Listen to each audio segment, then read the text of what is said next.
Okay. Okay.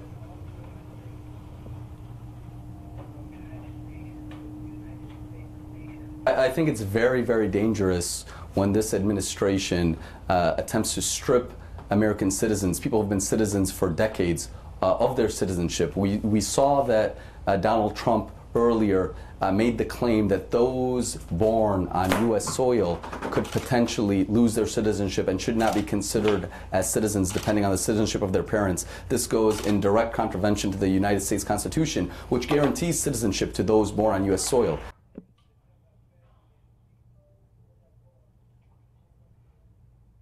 So almost 2 months after, it's absolutely clear that Hoda Muthana was born in New Jersey in 1994. She's a U.S. citizen. She was given a valid passport, and it's really, really troubling to see that decades later now the U.S. government is claiming she wasn't a citizen when in fact she was born on U.S. soil, she was given citizenship, she was given a passport.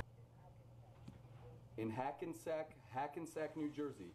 She was born in Hackensack. What they're saying is that her father was a diplomat at the time she was born, and therefore the children of diplomats, even born on U.S. soil, do not gain citizenship.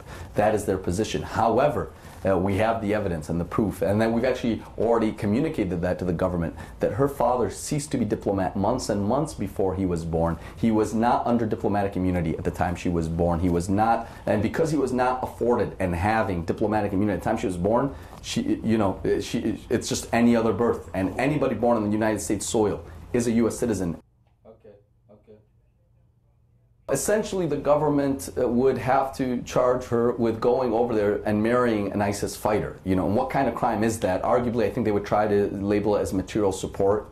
They may go after the tweets that she allegedly wrote. Now listen, we don't know which tweets actually were from her, and again, those tweets are horrific, they're disgusting, but they actually remind me of many of the tweets that my office gets regularly by people saying all Muslims should be killed. And those people aren't prosecuted, and they don't spend years in jail at all.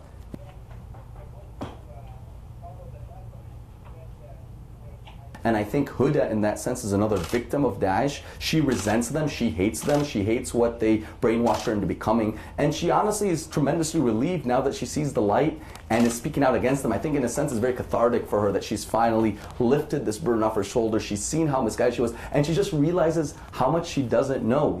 She's speaking about herself. She said that when she went, she was very ignorant and arrogant and angry and thought she knew it all. It's okay.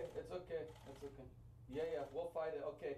Americans break the law, and the great thing about America is that we do have due process. When people break the law, we have a legal system to handle those kinds of situations and hold people accountable, and that's all she's asking for. She's willing to be held accountable with our legal system. And I think the big concern right now is if we're saying she's not a U.S. citizen and she's not subject to U.S. jurisdiction, that simply opens the door for her to start a completely new life as a refugee in Turkey, perhaps.